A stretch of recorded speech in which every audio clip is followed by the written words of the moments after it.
It's about human beings and the relationships between human beings. But for me, when you're dealing with the vastness of the universe, it's going to have to be the most ambitious film you've done. And that takes a number of different forms.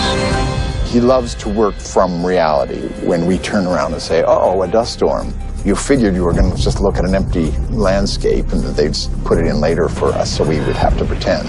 No. Chris wants to always do as much as you can practical. I mean, if you can achieve it in camera, that's always the goal. If you're shooting someplace that's cold, I find it helpful to feel the cold. How would you recreate the biggest glacier in Europe in a studio? You wouldn't. He takes us to these exotic locations and creates a planetary atmosphere. He's filling the screen with a real image that feels real because it is real.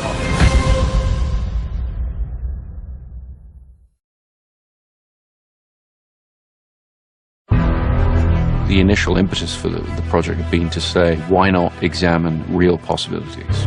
Where has the world got to in terms of its thinking about gravity being able to traverse dimensions, the gravitational lensing, the effects of gravity and light around the black hole? Why not actually look at the real science there?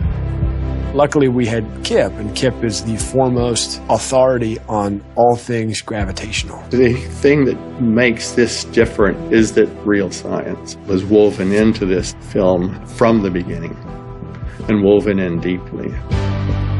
The visual effects department under Paul Franklin and everybody at Double Negative took Kip's data and they created real visual representations.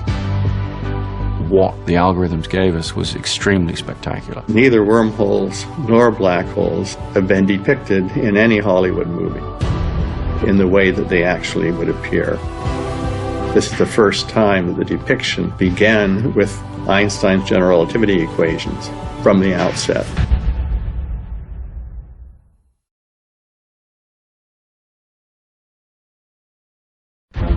We're building very, very realistic sets that can be completely 360 and contained. It can really put the audience into the shoes of the astronauts who are exploring these new worlds, new galaxies. The sets that we shot on back in Los Angeles were pretty incredible. We actually built pretty much everything for real. We have them on big gimbals so they can go vertically, so we can go 0G. Everything was on hydraulics, everything had movement. You can't tell that this was made for a movie. You want it to look like it was made for real. We wanted to try and create a much more real environment for the actors inside the spaceships rather than relying on green screens. We didn't use any green screens.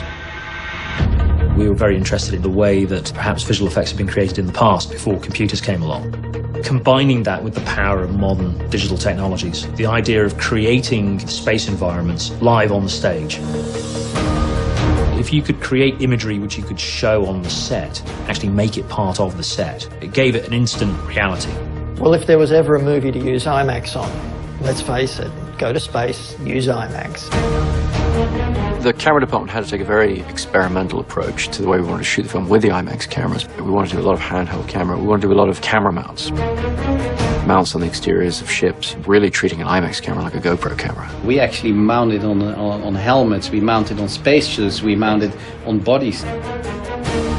Think about the fact that NASA sent IMAX cameras up to space and they can film with that camera in very small spaces. By doing that, you create a very specific feeling, and we want to replicate that. Interstellar is a film that's set in a future where the world is essentially telling us our time is done here and we have to leave the nest and move outwards into the rest of the universe. This is the mission we were trained for. I've got kids, Professor. Get out there and save them. Space travel has always been that ultimate challenge. Right from the beginning, we've been explorers and adventurers, and humankind's impetus to break boundaries and look beyond where they sit right now. That's a very exciting thing that distinguishes us. I'm hopeful that Interstellar will tap into people's rekindling interest in those kind of things. Here we go.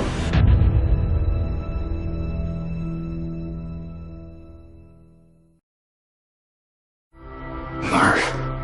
You have to talk to me, Murph. I need to fix this before I go. You have no idea when you're coming back. I'm coming back.